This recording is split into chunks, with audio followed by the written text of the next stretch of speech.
All right, Nick, got a question for you. What's that? Are you a big hiker? I mean, sometimes I watch the Trail Junkies. So is this a thing where like basically you could have a YouTube channel where you just go out in the woods and explore different vicinities and people like watching it? You never heard of urban explorers? No. Ghost hunters? Ah. Okay, but that's not in the woods, is it? Well, they can be. It's like haunted But no, houses. there is. Now, granted, I don't really watch hikers per se. What I watch more is urban exploring because they'll go into like abandoned buildings, like an abandoned hospital, asylum, abandoned house. Granted, those are still a little bit dramatized because, of course, then they, in order to keep it interesting, they add creepy stuff because they're pitch black. Oh yeah. Nighttime, they add creepy stuff like stuff moving around or gins behind you. Well, you got to add some dangertainment. So it's the Busta Rhymes from Halloween Resurrection, where it's like, hey, you're in the Myers house, but we got to put in all this extra shit to make it interesting. So I think my favorite one was, now the whole thing was supposed to be he's not ghost hunting, but it's a Middle Eastern urban explorer inside some house. Creepy things are happening. Oh, we just leave immediately. We don't mess with that. So. This guy didn't. He was sitting there. He was giving off I guess whatever the actual prayer is, but I think it's translated to "in the name of God," yada yada. Which, admittedly, of course, starts pissing this thing off. That it's known as a jinn. Yeah, I was saying, in our culture, we believe in the jinn, and the whole thing is though that there's friendly jinns and there's less than friendly jinns, but universally with all ghost things, it's always the idea of like, don't disturb the ghost, and it may not disturb you, but if you provoke it, then you're in trouble. So this guy you're in trouble, mister. I mean, the reason I ask is because our hiker in this series, of course, he's made a name for himself as a YouTuber who apparently goes exploring, different wooded areas and has quite a following. So I was thinking like, what we can do is take you, a camera, some nuggets, some milk from Nilbog, a Wi-Fi connection somehow, go deep in the woods. What we're going to do is find some haunted woods, right? Now, you're going to go in the woods, right, and explore all the strange things possible. 7 miles down the road in the more urban area of the town, I'm going to be parked in a van, right, at a hotel probably, right? But we're going to keep in constant communication, right? So you report back to me whatever you see, and then I'm going to send me back over the Wi-Fi, send me back the video footage. I'll upload to YouTube. And then we get big on that, and then like anything bad happens, like just give me the secret code, and then I'll call the police, and they'll come into the woods and help you out eventually, and I'll be on my way down the highway in my van. So what do you think? No Business plan? No. Whoa! I think it's an airtight, foolproof, bullet plan. So for one, why would I want to go into the Black Woods and meet the Blair Witch? Hey, I mean, maybe she'll make you some cookies. Yeah, the Blair Witch doesn't make cookies. She makes bookies. In an effort to try to make that rhyme, you got kind of lost there. Yeah, I did. The things we do to try to make things rhyme. But even if I was doing like a hiking YouTube channel like this guy, I would probably at least take one other person with me. It just seems to do things on your own like this seems a like little bit maybe dangerous. Hiker Man 5000, who he referenced. Yeah, do a collaboration with Hiker Man 5000. You'll have more fun on your journey because you're not just by yourself talking to a camera. And then if shit goes down, you got some support. I mean, or at least a fat guy to trip over so you can run away. Well, every Tommy Jarvis needs a hoss. I keep telling you, right? You need a guy there with you that while you recover and get away, the killer has someone who they can punch to their chest, eviscerate their heart, and gives you time to get away. Yeah, I need you to be my hoss. Let me give some quick background just to set up, though, and then we'll get into the meat of the story. We're going to actually cover the entire Never Hike Alone trilogy. Never Hike Alone, Never Hike in the Snow, Never Hike Alone 2.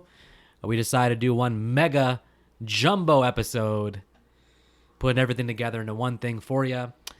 The director, Vincent DeSanti, also the actor. Mm-hmm.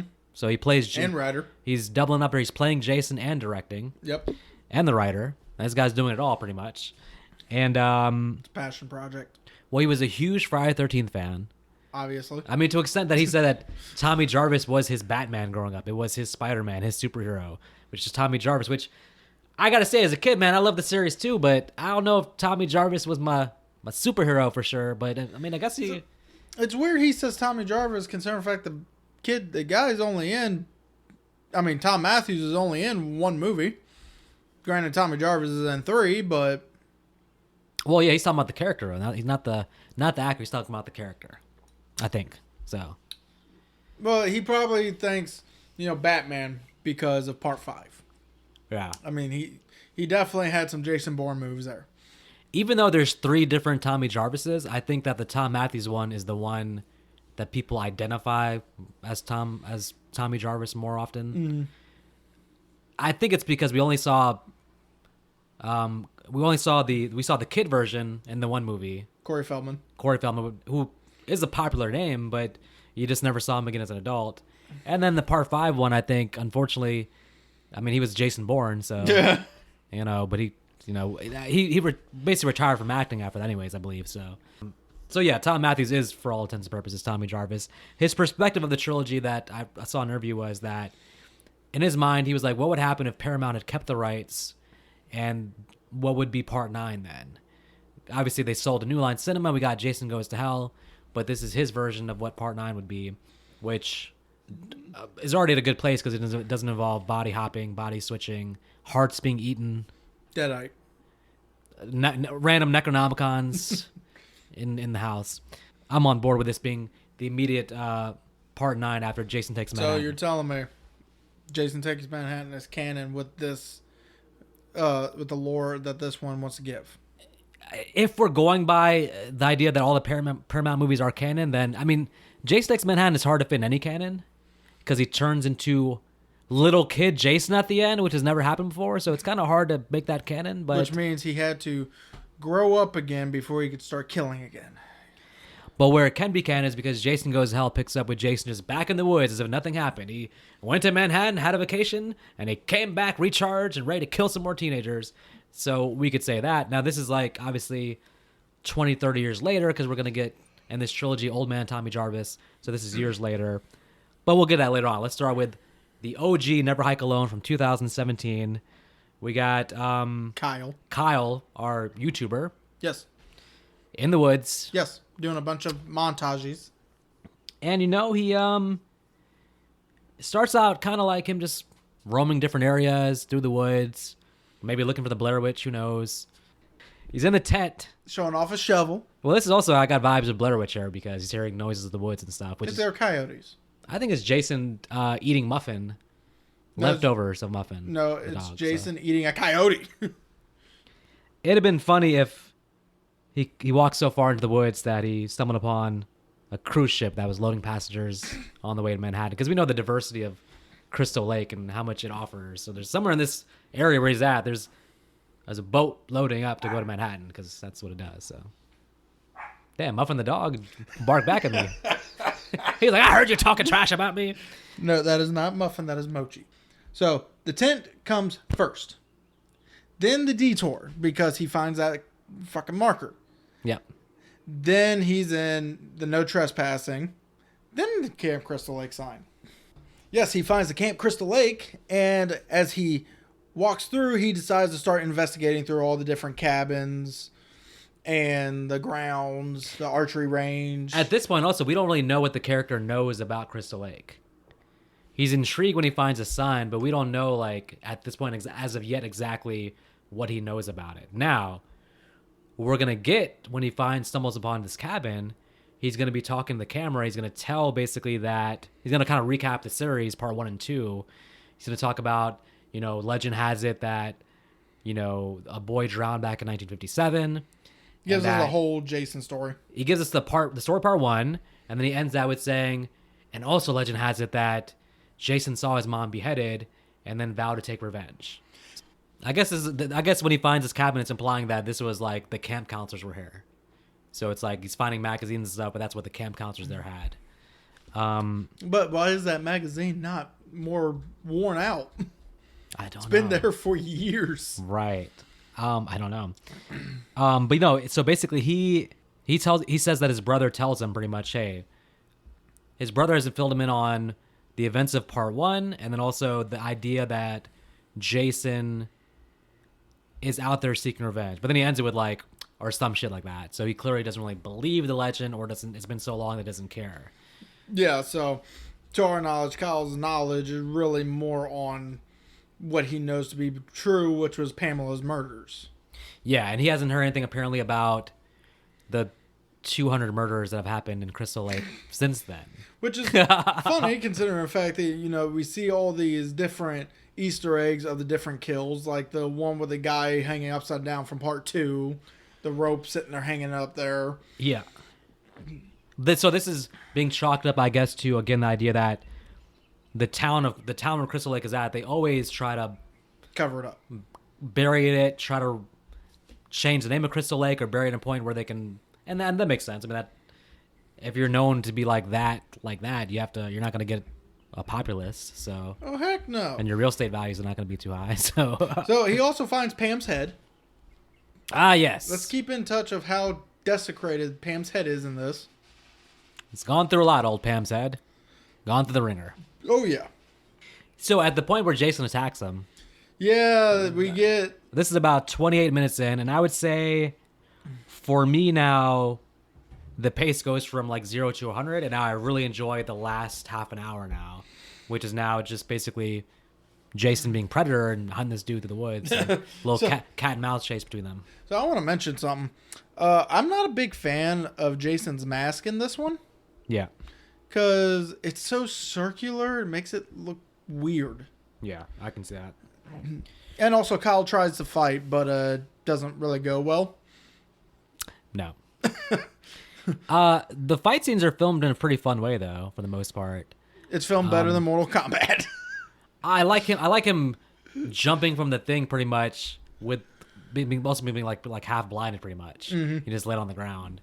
The only thing the fight scenes I would say is that like They make Jason I feel like Jason probably would have just killed him. Yeah, they make Jason seem a little bit more like human strength versus super strength. Yeah, it feels like almost like we have normal Joe Schmo versus like superhuman Jason, but it feels almost like Arnold versus Predator, where it feels like it's like an even match. Right. And so there's that part of it, but I also understand that there's something different about this I like that too. That's like, on all the Jason movies, we usually have like the whole group of friends and all this stuff. This is the first time you have this kind of feel like one character being hunted by Jason all throughout.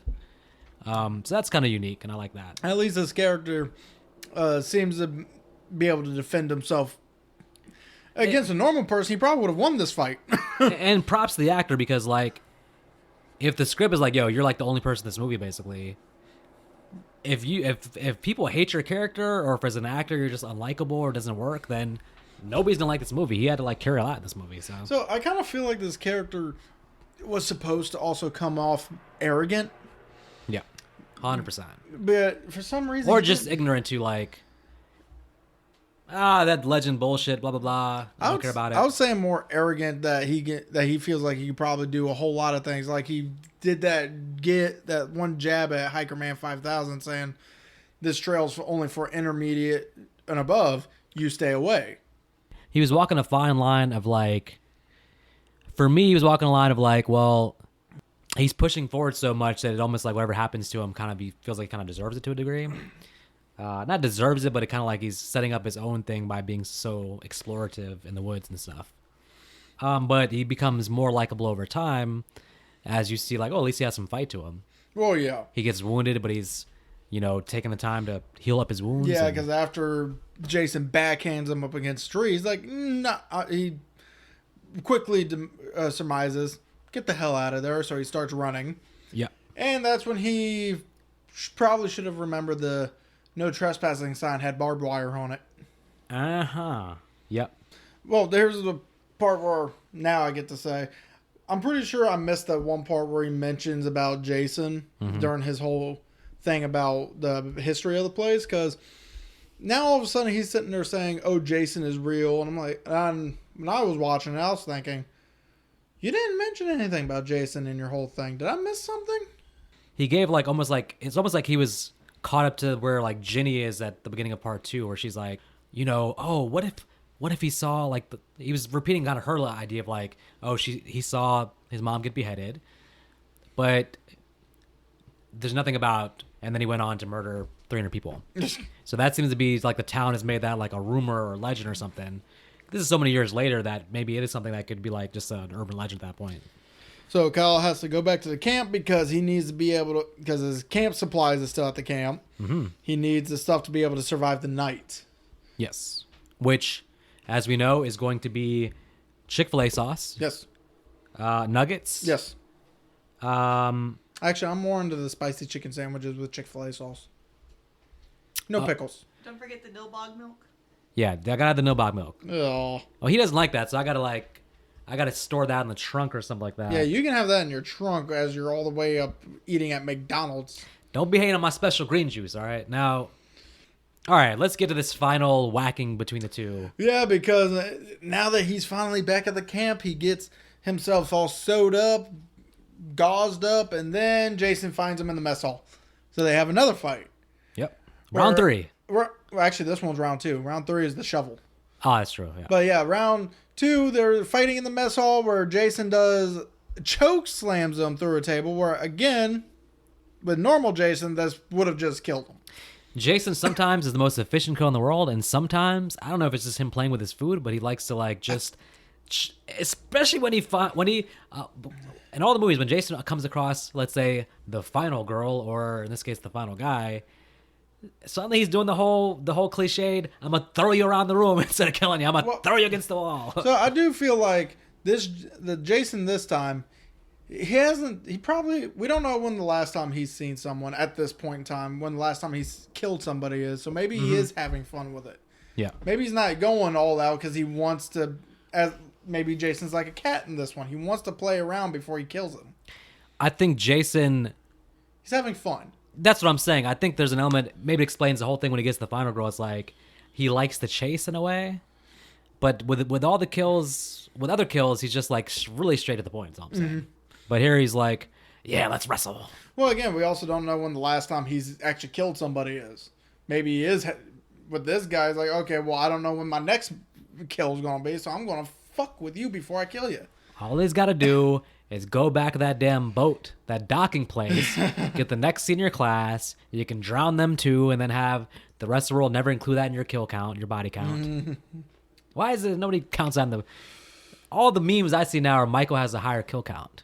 But they're definitely ignoring that Jason caused a whole space station to blow up in Jason X. Yeah. But also ignoring him taking out the whole senior class in Jason X Man. Just for the record, if anybody's listening, Jason has 100% been responsible for more deaths than Michael Myers. Not even close. I'm pretty sure Tommy Jarvis is technically responsible. Tommy Jarvis is responsible for all the deaths after part 6. But, so then Kyle was able to get outside, but Jason gets to him, in which case we now get a machete versus shovel fight. Yes. Now, in most cases, which one would you side, the machete or the shovel? Depending on who's holding that machete. That's true. If Jason holding machete, I'm going machete. Because the shovel has the length. Shovel does have the length. Has the reach. But if that, again, with Jason's strength hitting that shovel, the shovel would probably break if they actually connected. But Absolutely. in this fight, the machete and shovel does not actually connect. So the shovel's just connecting to Jason's head. Poor Jason. If he didn't already have brain damage, he has brain damage now. I don't think Jason cares. No, he doesn't care. If he's approached with the idea of I can't do math anymore versus I can't kill people, I think he'd rather take the loss of math. So again, they're going at it. Kyle's getting in a few hits until all of a sudden he gets disarmed, and then Kyle hits the mask off, sees Jason's face, and then says, and then runs because Jason then goes up, grabs his mask. Kyle finds the axe and shoves the axe in Jason's neck as Jason stabs him. Well, you get this cool shot of them stabbing each other at the exact same moment. And then you think just he's stabbed, but then you see blood start to come down Jason's nose. Yeah, well, yeah, you should get that looked at, Jason.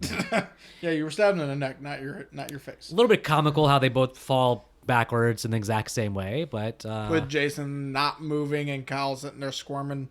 He's won the battle. It's all. He's gonna live happily ever after. Are you sure about that? Yeah. Jason's pulling the axe out of his neck as we speak. Yeah, but now we're about to get a dream sequence. So. Where Where Kyle just gets his head crushed in. This is my favorite scene. Him slowly getting his head crushed in. I don't know why. It's so slow motion-y. And his head just like that final crushing of his head. But thankfully for him, It's a dream. He's actually inside an ambulance right now. And now he's okay. And everything's all good. And the ambulance door opens up and Tommy Jarvis. Played by Tom Matthews. To give some quick background on that. Tom Matthews, who, you know, still acts and stuff like that. He was pitched this thing basically, and to get him on board, they showed him the first half of the movie because they had already started filming it. They showed him the first half, and he was so impressed with like how well it was done the first half that he agreed to do was 1 day of filming to come and do the cameo. And the director told him like, hey, don't tell anybody you're in this.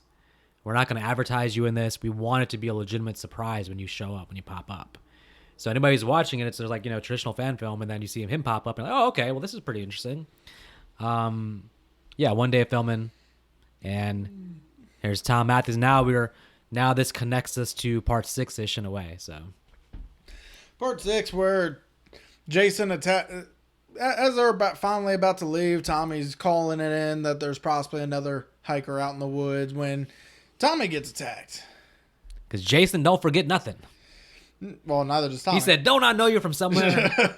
Didn't you thwart my plans back in the day? Yep, and then Denny, our female EMT, sends Axel. She's seen better days, but sends Axel out to go find out who's attacking Tommy. And unlike Axel Foley, he's not going to have a fun adventure. Yeah, Axel gets an axe to the chest. Hey. And that's kind of poetic. So. And then Jason just rips Denny from the ambulance. I'm assuming beats her, from the sounds of it, beats her face up against the ambulance multiple times. He treats her like she's a meal at Denny's and basically devours that meal. Yeah, and then right before Jason climbs in, you would think Jason would have just climbed into the ambulance instead of just standing there. Well, he had to have time for Tommy to give his, hey, maggot head. Had to give his catchphrase. Yeah, remember me? And then drives off. And maybe saying remember me was smart because maybe Jason was confused at that point. Had to think back like, do I know you? Right. So while Jason thinks back to his memory, Tommy's driving away while and the whole time Jason could have thrown his weapon. Right. He could have pulled him out the back. There's a lot of things Jason could have done, but now he's going to decide just to walk slowly down the road. Yeah, but we do get to take a detour. Yes. 3 months prior. So now we're going to skip to part 2 of our trilogy, Never Hike in the Snow, which I think is common sense. I don't think you should hike in the snow per se because those are dangerous weather conditions and you got to have snow boots and shovels and hot chocolate. And also something longer than 30 minutes.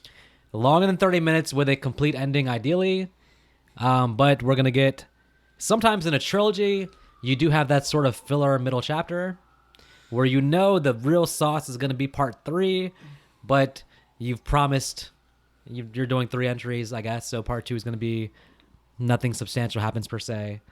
But we'll start off with a very cool opening scene of another hiker, this time not even with excuse of like being a YouTuber trying to get clout. He's just randomly exploring in the snow. Well, I mean, he did watch the Trail Junkies. Damn it, Kyle.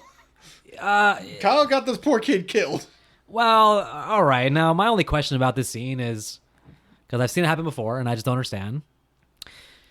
When you are running from the killer, yes, you look behind you, you see the tools the killer has. Yes.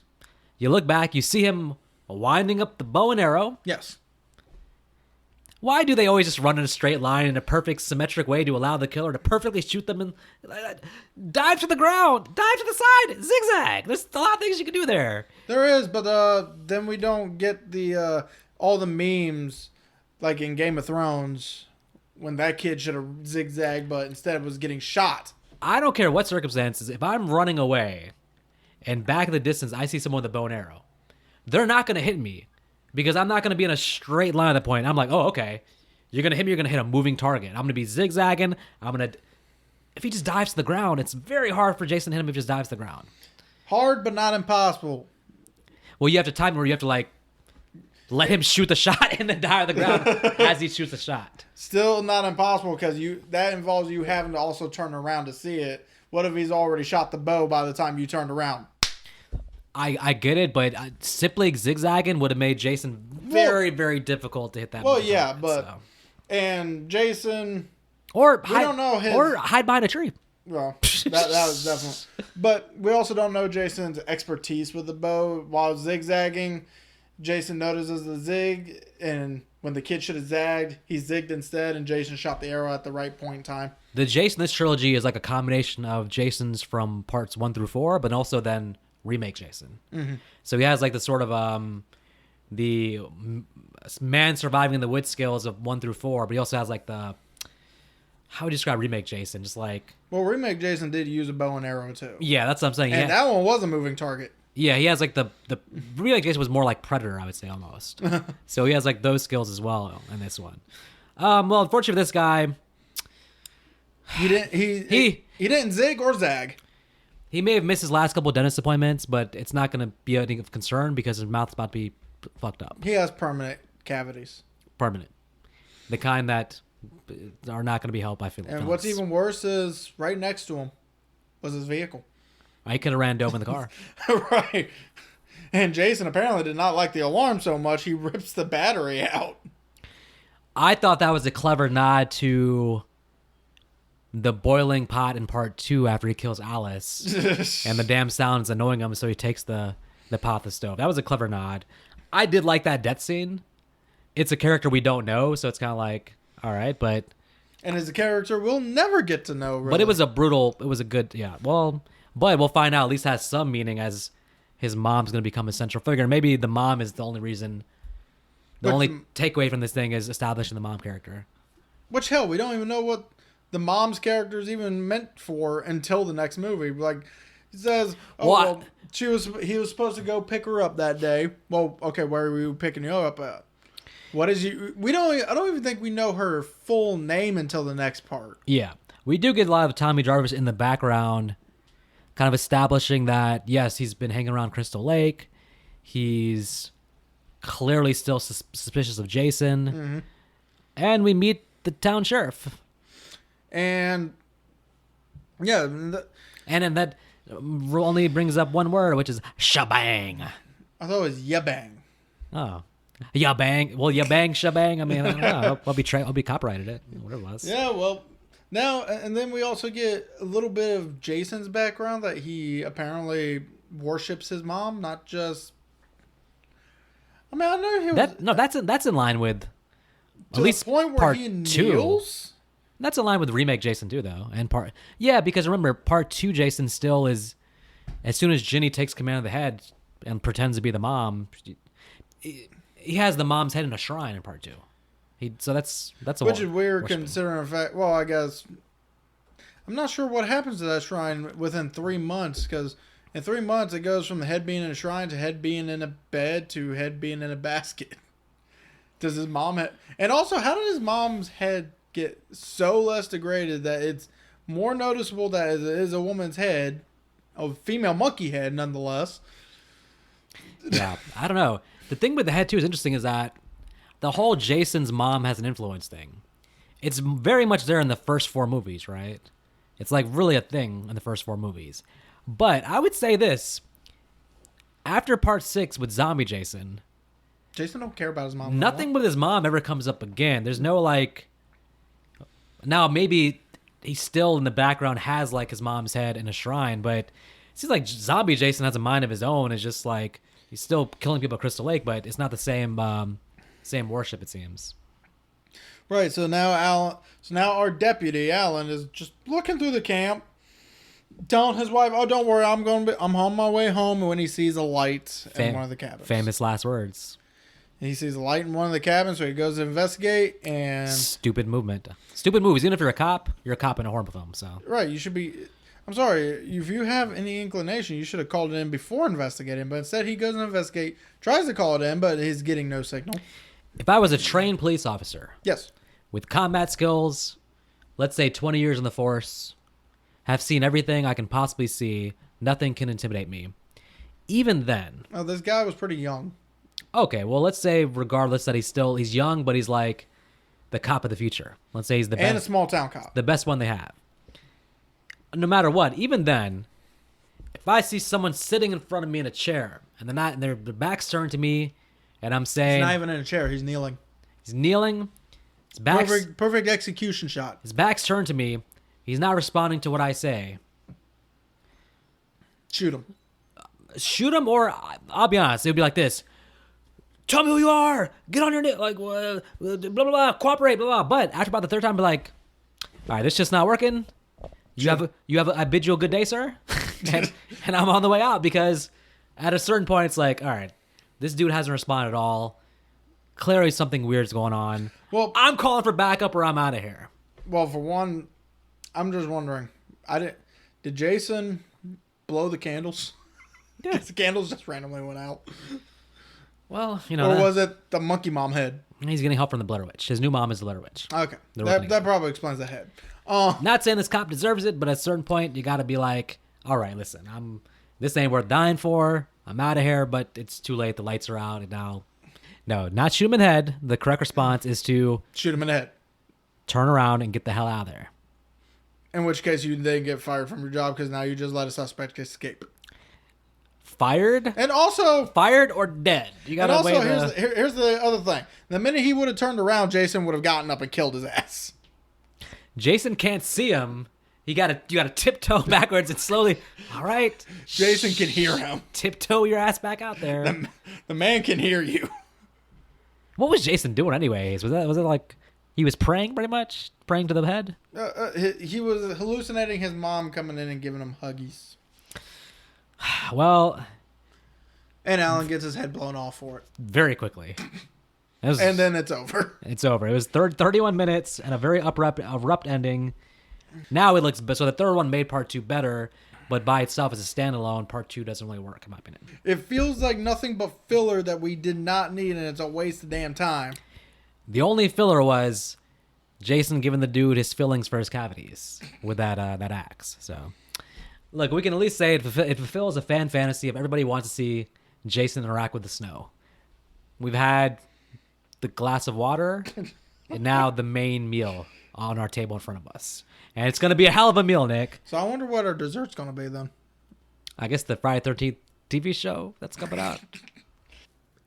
The change in Never Hike Alone 2 is that we're going to switch the focus, I think, which is a good thing, strictly basically Tommy Jarvis as our main character, which immediately stabilizes the story, makes it feel like a real movie now, and you're already sort of invested then because you've been with Tom Matthews now for a long time. So I think about 20 minutes in, you're like on board with him again as the main character because you see him having all this trauma.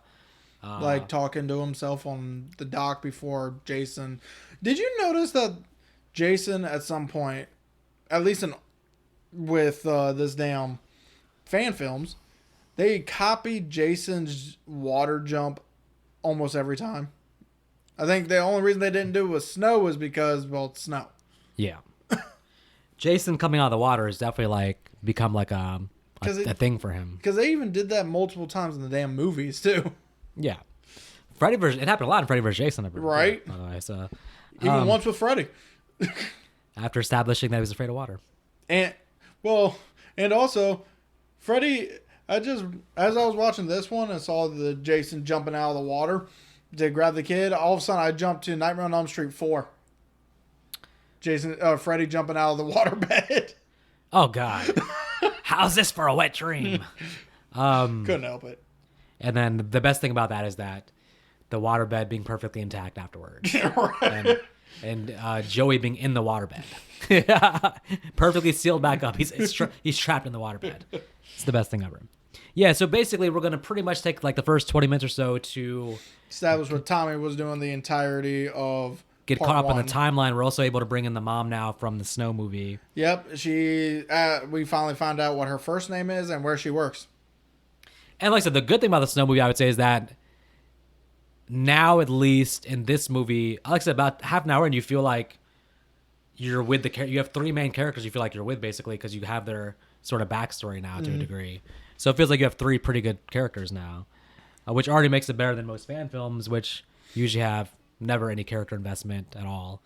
But let's go ahead and also add in some new characters with 2 campers during the whole events of the first part as well. Well, clearly they missed the Camp Crystal Lake sign, or they just didn't care because... or Kyle inadvertently lured Jason to them. One thing interesting about the beginning of the movie is that I guess this has already been established, but we talked about we have the deputy from Part 6, Rick, is now the sheriff, of course. Yes. And I find it interesting that him and Tommy, they have this like combative relationship. What I don't understand is that he's acting like Tommy's like the boy who cried wolf or whatever. But in Part 6, Tommy was right. When he was saying Jason's back, he was right. And the reason Rick is still alive is because he got stuck in the damn jail cell. I would think the deputy coming off Part 6, the takeaway would have been like, oh shit, the kid was right. But he's acting like the kid's full of shit. I'm like, didn't he like warn you before? And he's always been right. The way I feel like they should have played this role, because it still would have worked with the way this character was, is have Rick know what the actual situation was with Part 6, because it still feels like he doesn't believe Tommy after Part 6. Exactly, yeah. So have him know about Jason. Have him know that, yes, you were right that one time, but what makes you think you're right about this one? There's no reason to think that. Have Rick kind of still be combative. You can still be his character, but you can let him acknowledge that, yes, you were right then. Doesn't mean you're right now. I would have liked them to have an exchange where one of them just says to the other, like, hey, why did we leave him at the bottom of the lake again? Like, why did we do no follow-up on that? We just left his ass at the bottom of the lake? Like, right. That would have solved a lot of problems, Tommy, if you didn't do that. But anyways, yeah, a lot of this first half of this movie is going to be like the sheriff just not believing Tommy, saying he's full of shit, going to investigate himself, even though he's having visions, dreams of his deputy that died as well. In this version of catching up to the end of Part 1, it's a little bit different now. We have a park ranger. Yep, and that park ranger gets the Kevin Bacon kill. Gotta have it, which is a good fun nod to that death being used over and over again in the series.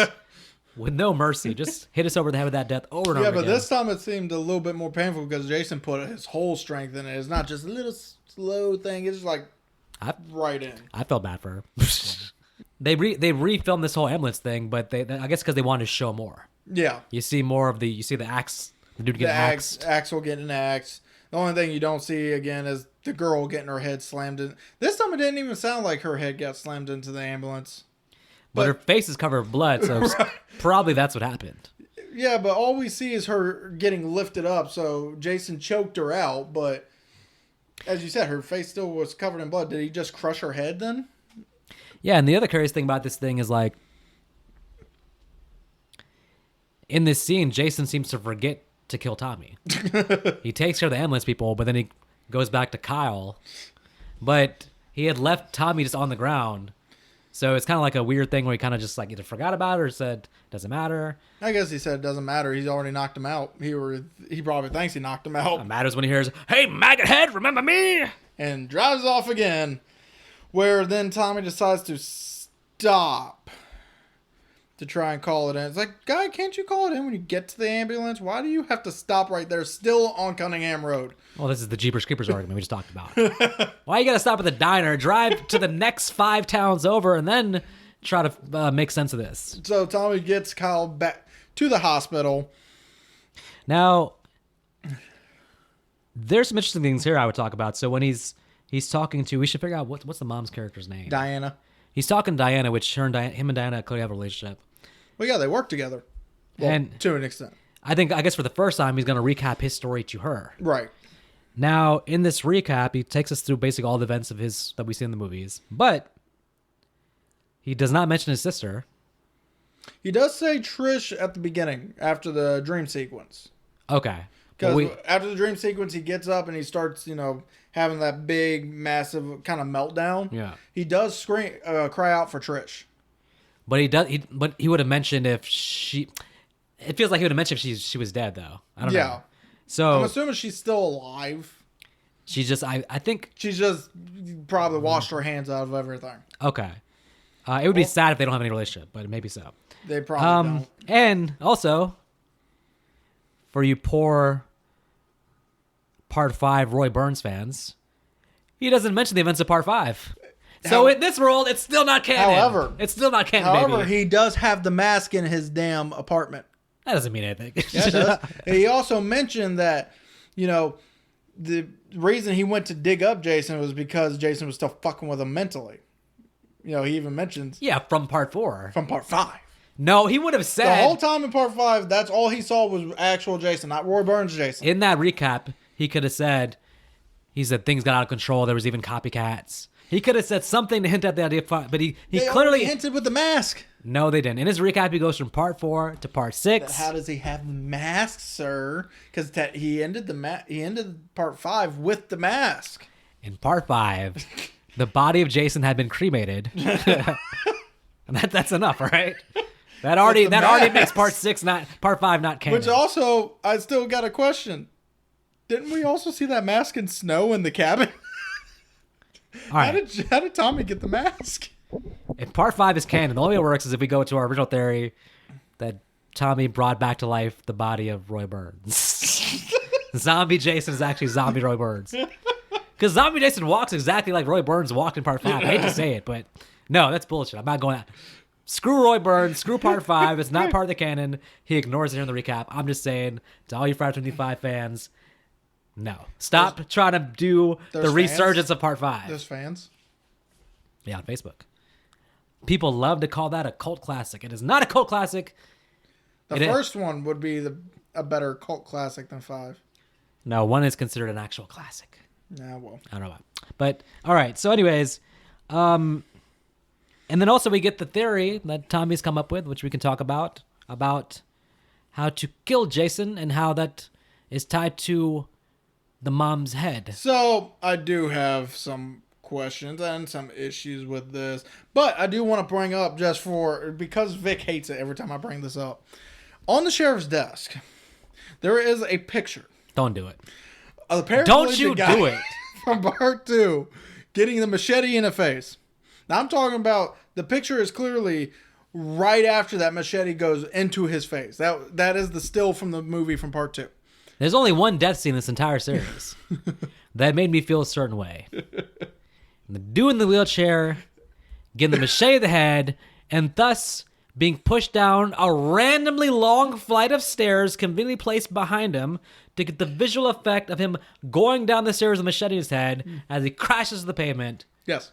So what the hell, man? The reason I want to bring it up is because I'm trying to figure out who took that picture of the machete as it just entered into his face. I got an explanation for you, but you're not going to like it. Remember Part 2? We had that jokester Ned. Yeah. He had slowly made his way back to the campgrounds with a camera he had bought as a souvenir at the local gift shop. He gets there. He decides, I'm going to hide in the bushes and take some pictures of my new camera. And he sees dude in the wheelchair, and he sees what he thinks is somebody playing a prank on him coming up behind him with a machete. He's taking camera, focuses in. He's a good photographer because he gets the exact shot, the machete in the head. But then as he sees the wheelchair go backwards, he realizes, hey, this is some serious shit. And he leaves the campgrounds. So I do have an issue with never that. to be heard again. How is it so damn close? He's from the future.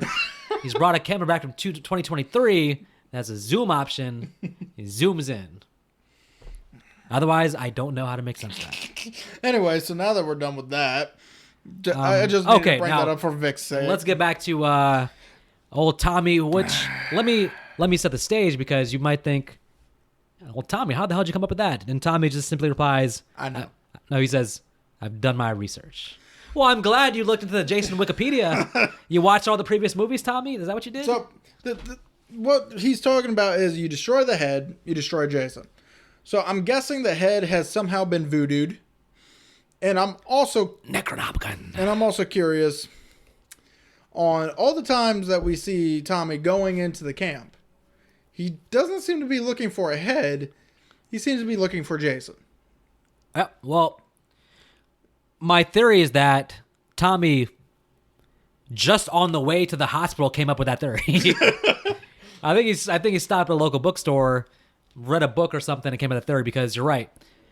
In previous versions, that now, by the way, Tommy, what happened to your original theory about returning him to his original resting place? Well, obviously that didn't work. But it did work. A psychic had to bring him back to life. Which, here's the other thing. If that is the case, again, the head part being the case, how did Jason manage to stay dead the amount of years it took you from going to 12 years old to 20? By the way, mind you, we don't know what Jason's backstory is because some people think he died as a kid, but some people think he never died. Right. So we just don't know. Even the movie doesn't know. And returned to his original resting place, he never drowned. So, so it never makes sense. But his original resting place is where you fucking brought him back to life from. But all that aside, maybe not making sense of the previous movies, it's a good theory. It should have been used in one of the earlier sequels. It makes sense after part 2 that there is something about the head giving Jason power. Right. So it makes perfect sense that if you destroy the head, it does something to Jason. But it doesn't make sense now. But also, by the way, it still makes more sense than Jason goes to hell being like, well, there's a special dagger and all this bullshit. It was a deadite. Because that special dagger was never there in the early movies either. And also, he's not a deadite. he was a deadite. But he didn't act like any other deadite we've ever seen. But so. If we're going off the theory that he is attached to the head, and that the head's what's bringing him back to life, how is we not at all curious about his attachment to Tommy Jarvis, who originally brought him back to life in part 6 anyway? It wasn't him that brought him to life. It was a lightning storm. Okay, so we need the sun to blow up and destroy the earth in order to kill Jason. Yeah, I mean, Tommy's an unlucky guy. He's always there when Jason or Roy Burns comes after him. Well, here's the thing. If it wasn't for Tommy putting the damn pole in Jason, the lightning wouldn't have struck him. Look, Tommy in part 6, when... here's a real question. How do you kill Frankenstein's monster? No. I'm assuming fire, because Frankenstein's monster was afraid of fire. So shouldn't we have tried fire with Jason? Look, anytime you're talking about Tommy, you have to realize this is somebody who actually said, basically, his thought process was, in order to know Jason's dead, I have to dig up his body. His buried body to make sure he's dead. That's what Tommy was thinking.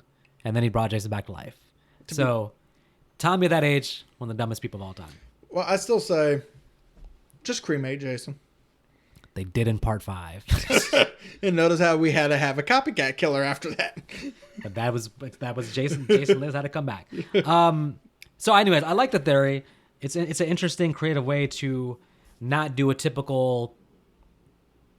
You could just chop off Jason's head, but that's kind of boring. It's like, do something where it's like some finality to it. And by tying it to the mom's head, it makes more sense that maybe Jason's actually gone for good this time. But this just isn't just Jason's mom's head. It's Jason's mom's monkey head. Yes. Monkey mom head. Well, I mean, monkey heads need love too. Anyway, so Jason vandalizes all the vehicles as the sheriff is trying to arrest Tommy. Oh, Jason gets bored sometimes and just wants to show his artistic side. Why does Jason now... Because Jason didn't used to go after the vehicles before. Yeah. Why all of a sudden is he making sure nobody can get in a vehicle anymore? It's actually smart. It's something Michael Myers would do, honestly. It is smart. I'm just trying to figure out why now. I understand this. It's probably because... The situation's never come up, really. So. Part 2? Or no, part 3 when the girl tried to run. If it wasn't for the damn bikers, she would have gotten away. I think there is another movie, though, where Jason... I'm probably thinking of Michael. You're right. Yeah. I was like, yeah, because in part 2, Michael slashes all the tires. So I was thinking of the scene... So I don't know. I don't know if Jason understands cars. Well, obviously he has to from snow. He took out the battery. He knew exactly what to rip out. Blind luck. He opened up the trunk. What I'm assuming it is obviously it's because the writer and director, Vincent, obviously put some thought into that. Mm-hmm. I'm not saying it's a bad thing. I'm just wondering, why are we getting this now? Yeah, I mean, also, if we're saying this is like 20 years later, maybe Jason has literally gotten wiser and smarter over the years. I mean, he did have to regrow up after part 8. If we compare the events of him now to part 1 through 8 in the timeline, that's like 30 years ago. So maybe enough people have come through in vehicles to the lake or something like that where he's picked up some knowledge. And he had to regrow from 8 years old again. After part 8, he had to grow out again. That's probably why he had to get a whole new mask. That his new body could not fit the original mask. The best explanation of the ending of Jason X Man that I've seen is that whole turn into a boy thing was all in her head. And because she'd been seeing visions of the boy the whole movie, it makes perfect sense that was figment of imagination. Because old Jason he was down for the count, but a couple of days later he regrouped and made his way back to Crystal Lake. So that's in the... Probably walked through the lake or through the ocean. Yeah. Did he swim the entire way without a boat or anything? Well, he doesn't swim. He's so heavy, he just walks. Well, but by that point, remember, he could teleport, though, too. He put his mind to it and just teleported. So, Jason kills the entire hospital staff. Pretty quickly, too. Yeah, and one of them, I'll admit it's brutal, but at the same time, why do we need this one woman being eviscerated in slow motion? A woman we hardly got to know and don't give two shits about? Because there's something funny about evisceration in slow motion. I can't put my finger on it, but it's something funny. Be honest with you, when I started seeing the guts fall, I was expecting a fetus to fall out along with them, but it never did.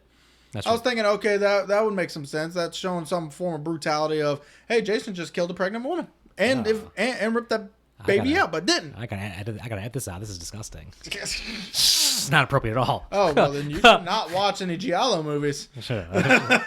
All right, but this all leads to my favorite scene, which is the sheriff's showdown. Showdown at high noon, old corral with Jason. And at least the sheriff can acknowledge to Tommy, hey, you were right. I'll also say the sheriff's acting is so much better in this one than in Snow. I looked it up. The sheriff actually has been acting pretty continuously the last 35 years. I don't know. I didn't notice anything bad about him in Snows.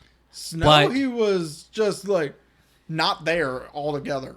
It didn't feel like he was actually there. He had much more to do here, so maybe he was more invested or something. But I do like they gave his character some good closure. Mm-hmm. But by this time, he should know Jason's not going to really be affected by these gunshots. To be fair, something tells me that the sheriff knew he was dead no matter what. Because this man cannot run. No, I think his plan was to get close enough to give that... He was trying to give that kill shot by bang. He just was thrown off by oh shit, that didn't do anything. Right, Jason just looked right at him and goes, oh fuck. Even this version of Jason, I feel like should have been affected a little bit more. He was. His head whipped back. This is the same Jason where Kyle had knocked him unconscious with the axe to the neck. So this bullet was straight to his head basically, essentially, right? I mean, it was chinning up, I guess. But I mean, you can't get a better death scene than Jason be nope, and then just eviscerating his head pretty much. Just punches his head straight into goo. I love the death scene of this movie. Fantastic. All right, so the plan's going to be to go to Crystal Lake. Look for the head. Get that damn head. And I'll stop using the word eviscerate. You got that in my head now. Right. Everything can be eviscerated. Go to the lake, get the head, and dispose of it. Dispose of the head. You like that new word, dispose. So, while Tommy and Kyle go find the head, Tommy wants Diana to leave. There's no reason. She can't be part of the climax. There's no reason for all of them to die. Yeah, she can't be part of the climax. I think Tommy knows that this is possibly a suicide mission. Oh, yeah. So, Tommy and Kyle find the head. Now we get a Tommy versus Jason fight, where we find out what the machete versus the was it a machete or was Jason using the axe at this point? I think he has a machete in this scene. The machete in this scene. Okay, so we find out that the machete versus the shovel, that machete went flying. The shovel went flying. Yeah. So I was right. Jason's strength can still break that shovel in half. Listen, good for cleaning up your driveway, but killing Jason, not so much. Not so much, especially since it's weird because you can see, when you're first looking at the shovel, it's not just the shovel part. It also kind of has one of those little pickaxe parts to it too. But you gotta love the funny part of just when all shit goes wrong, what you can do is throw the remaining part at Jason's face and hope for the best. Motherfucker, just throw his face. Luckily for him, Diana comes back to save the day. After he gets shot twice. Yes, well, I mean, things have to happen, unfortunately, but, and Kyle's gonna have the head. Kyle's going to have the head, and he's going to run instead of destroy the head. You know, you'd think he would have destroyed the head before he even said, "Hey, maggot dick." I think it was funny that Tommy called out immediately. He's like, "Why don't you destroy the head? What are you doing?" But he's looking for the right spot to destroy the head on, I guess. Also, did you see where Kyle ends up on this beach? Near the water. Yeah. He's not on the dock. He's right at the part where the water meets the sand. Look, the shot of Jason coming out the water here looks very iconic. It looks like one of the best shots of Jason in the series. They did a good job. But it makes no sense on how Jason can just jump up out of the shallow end the way he does. Teleportation? He just shoots right out the fucking shallow end. Look, Jason in the water is like Freddy in his dreams, right? He has supernatural abilities, all right? And Kyle uses the head, which honestly the machete probably should have went straight through the head and right into Kyle. Kyle should be dead with all intents and purposes. Smart thinking in a way, though. He's killing two stones. He's trying to protect himself, but also Jason poetically is going to kill the head himself. In which case, the head just disintegrates into a hay brain. Yeah. And Tommy gets the final head choppy offy. And thankfully for us, before he chops the head, he doesn't scream, "Welcome to my world, bitch!" Thankfully, because I've seen that too often. So that's probably because it's also Jason's world. Jason's not a dream demon. I'm just saying that's a very non-clever line to say. So. And Jason's head goes flying. Yes, into the water. His final resting place. Now, you killed 3 birds, 1 stone here. So I do got a question. His original resting place. We see Jason's head in the water. Well, first we see Tommy throw the camera. He's not going to show the whole Wessex County trail thing because it shows Jason. Yep. Apparently that camera landed next to Jason's head and body. Yep. How did the body get next to the head? Why did... That means that Tommy had to have then taken the head, kind of taken it out to the middle of the water, or taken the body, taken it out to the middle of the water, and then dumped it in the water instead of letting the police take the body? Yeah, Tommy's done stupid things. He's done dumber things. But why? He's bored. At this point, why? It's like, if you're... Because now Tommy feels, I've killed... Jason's finally dead. Why not just let the police take the body then? No. Don't do that. The last time the authorities got hold of Jason's body, remember Jason ate that heart and started body hopping. Leave him in the water. But Jason Goes to Hell is not canon because that was New Line. This is Paramount. But the makers of the movie know that, and we know that, so we can say that would be a bad idea for the authorities to take But it's not canon, so it's not a thing. All right, now you're just being silly nitpick Nick, so. You're not making any sense. I gave you a perfect reason why it wouldn't make sense. You are give it to the police. When do the police do the right things with Jason's body or anybody's body? You're bringing up Jason Goes to Hell like that should be canon with if this is supposed to be based off of Paramount's movies, not New Lines. Okay, let me simplify it. Tommy has a lot of reason based on his history not to trust the police and not to think that they know what's best for Jason. He's going to trust his voodoo, which means Jason is back in his original resting place with his head chopped off. Also, he's going with the idea that now that the mom's head is dead, there's no coming back. Yeah, the Jason is attached to the place, not the head. You watch them make another Hike Alone 3 where Jason comes back because guess what? The water gives him power. Drain the lake. No. I get the impression that they're done. Drain the lake. I get the impression that these filmmakers are done with the Jason story. Drain the lake. And I think that probably it's the best definitive ending for Jason you can have for the Paramount series. You did notice they ended it off with a slight cliffhanger, right? Yeah, but they always do that, though. They always have to show, like, Jason's still in the water. Air bubble. That's not a cliffhanger. There was an air bubble. Then you got the post-credit scene of Hikerman 5000 talking about going down to Wessex County. That air bubble was just like a fish a fish floating around. We saw the fish. There was Jason's eating all the fish. It was off screen, but there was little fish in the water. And that was the air bubbles. Motherfucker, Jason ate all the fish. And Hiker Man 5000, you stay your ass away from Crystal Lake, all right? Don't you do it. Why are you pointing at me when you say that? I'm not fat. No, it sounds like you're planning to go Speaking in the of water. which, while looking at the credits of this part, it said, Hiker Man's, I guess, editor or something, pretty much that extra voice that comes in when Hiker Man's making the jokes. Yeah. That extra voice, Dave McCree. Oh, really? Yeah. Interesting. Okay. Well, that makes sense. I watched an interview with the director that was being interviewed by Dave McCree, so that makes sense to me. Well, also, Womp Stomp did have, I guess, a part to play with Dylan's New Nightmare as well, because their Womp Stomp Films shows up during the opening credits or the ending credits. Well, Dave McCree's pretty heavy in that stuff because he's Freddy in that, but then also he's like he's one of the creators of the whole It's Me Billy stuff too. So like him and the other dude are doing all the Black Christmas stuff too. So so he's pretty big in just the fan film world. So well, that's fine. I mean, he was the only good part of Dylan's New Nightmare. So he's a great Freddy. So we get the final scene with Tom in the dock, basically giving his character piece. Maybe it's not the end for Jason, but at least it's definitely the end for, I would say, for Tommy Jarvis. I say Tommy should be the one to die. Tommy should have died. Let him have a heroic death because, honestly, Jason's going to come back and just completely and utterly, I'm going to steal your line, Vic, eviscerate him. No, I feel like Tommy should die in order to kill off Jason because, in a sense, it was Tommy's fault why Jason came back in the first place. Yeah. It's not the mom's head because Jason was dead before then. It could have been poetic. You know, it would have been poetic if Jason had stabbed to the head and then stabbed Tommy. So basically and then Kyle chopped his head off. Yeah, but at the same time it was Kyle holding the head.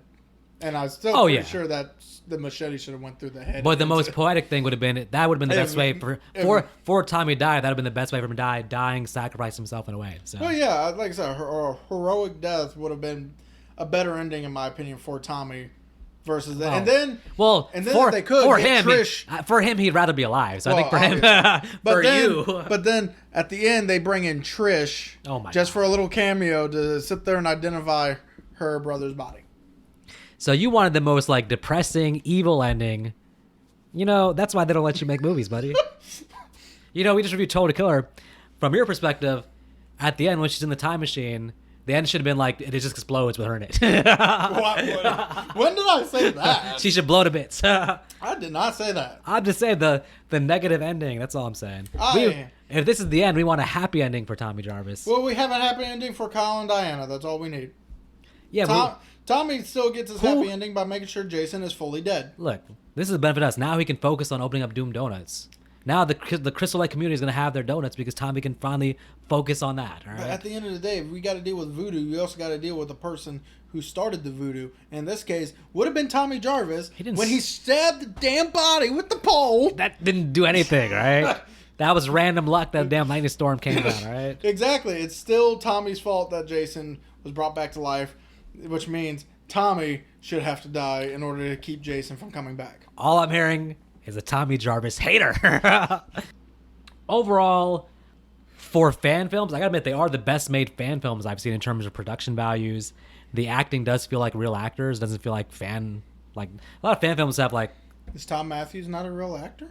Yeah, but the other actors, I don't know if they're all like working actors and stuff. I mean, there's no signs of like fan film type stuff in terms of like poor production values, bad acting. And the third one had a good enough story. The other thing with fan films is usually there's not a good story. There's no story, no script, it feels like. This one actually, by the third one, had good characters, good script. Everything was solid. Props to the director. The only thing holds it back a little bit is, like we said, to me, the Snow one felt like a filler. And by the way, folks, what we're doing is we're giving a grade to the overall trilogy here, not the actual individual movies. So that they could vary between the different movies. We're just giving an overall thing for the trilogy. So for the trilogy itself, the Snow thing is that the only thing I would say is a little bit of a flaw there because it does feel like a filler. But I would say part 3 makes the Snow thing more tolerable because for future people, they're going to watch that and immediately then watch part 3. So they're immediately going to get the continuation of the story. Whereas if you just watched it by standalone, you're like, what the hell? So for me, I mean, I respect the effort and I'm going to grade on a little bit of a curve because I'm going to grade it as a fan film. So I'm not comparing it to something that's like been in theaters because those movies have way bigger budgets, way bigger things. The first one of this apparently was made for, I want to say, $17,000. The first one was. So, as a fan film trilogy, I'm going to give it, as a fan film trilogy, I'm going to give it 3 stars because I think it's like as good as it gets in terms of being fan films. So, like, in its own category, it's going to be one of the best fan films of all time, or best fan trilogies. If I'm grading it as a trilogy amongst other movies in general, it's probably still more like in the 2.5. I'd still give it 2.5 stars. I think it's better than some of the Friday the 13th sequels. If I had to rewatch this versus rewatching Part 5, I'm watching this. So the fact that it's better than like actual movies with a huge production budget is impressive. So as a trilogy itself, amongst things, I'm doing 2.5 stars. But as a fan film trilogy, it's very impressive as fan films. I got to go 3 stars and say I was very impressed with pretty much everything about it. And actually, enough so that if the director keeps doing stuff, I'm going to keep watching what he does. Like, maybe you should tackle The Exorcist because I've heard that the new Exorcist movie is terrible. But so, within the context of the fan film thing, I'm going to give it 3 stars. And I could definitely rewatch this for sure. Okay, so I won't go as heavy-handed as Vic did, especially since we're running low on time. I used 3 minutes. You used 15. But anyway, I did like the acting in this. Now, also going off of fan films, yes, I agree. Fan films usually have some poor acting, poor story, poor effects. There are some horrible fan films on YouTube. But as a fan film, this is definitely probably the best fan film I have seen. It has some good acting, some good effects, good gore. It actually comes with a story that keeps you invested with it and gives you characters that also keep you invested with it. It gives you, and so overall, with all that said and done, I'm actually agreeing that as a fan film trilogy, it's a 3. I'm not even going to give you any kind of rating as if it was a real thing, because if it was a real thing, it'd probably be higher because it would have had a bigger budget and more stuff to be done with it. Well, it probably would have been, honestly, it would have been one movie. Yeah. So everything we like about it would have been put together as one thing, whereas being a fan film, they're probably forced to do like a 30-minute middle thing, whereas like, you would have had a nice, solid hour-and-a-half thing that took the best of all 3 of them into one thing. Right. So that's why it's like, on the fan film curve, it's like, you got to give it some leeway just because that's probably the only way, money-wise, they could do it, I guess. So. But either way, so it is a 3 fan film-wise. Snow honestly is filler. I will say that you could just watch Never Hike Alone's 1 and 2, skip Snow, and you honestly won't be missing anything because you learn nothing in those movies or in Snow. You learn nothing. Well, the thing too is like I think that honestly, if you want to get really meta about it, you could actually just strictly, let's say if you didn't care for Part 1 or even the Snow one. Honestly, you could watch Jason Lives. If you're a huge Jason Lives fan, you could just watch Part 3 of this as like a direct sequel to Jason Lives. And there's enough recap in Part 3 to where you kind of would still be caught up to speed with what's going on. So but then you don't get the Kyle versus Jason 3 fights. Yeah, I'm just saying. Fun. I'm just saying if you're not a fan of it, you could go Jason Lives and then Part 1 and then Part 3. Yeah. You could as well. By that point, you might as well then, even if Snow is first, only 30 minutes, so it's not costing you a lot of time to watch it. So. As always, you don't have to go home, but you do got to go to your local store, get you some cold Mountain Dew Code Reds, and enjoy your diabetes. The main takeaway from this is what the title says: just never hike alone, unless Tommy Jarvis is coming to save your ass. Or hike alone where you know it's safe. Well, not in the woods, in your backyard. Yeah, that sounds about right. In your backyard with immediate access. Make sure your back door is open too, so if Jason's in your backyard, you can immediately go dive into your house. The problem is if you have your back door open, then whatever's chasing you could just go into your house instead of chasing you. And if you've killed a mass murderer, just assume he's dead and buried and do not go dig up his body. Exactly. Nothing good will come of it. Exactly. And definitely don't resurrect Roy Burns. If you do that, then we're just going to get a lot more sleazy porn shit. Don't give us that. Oh, no. Don't give us that. But do give us a demon soundtrack where we get the Demon's greatest hits, because that was the best part of Part 5. Up until he got impaled. He went out singing, though, in a way. Well, he went out doing his greatest hits. He went out going, ah! All right, folks. Until next week.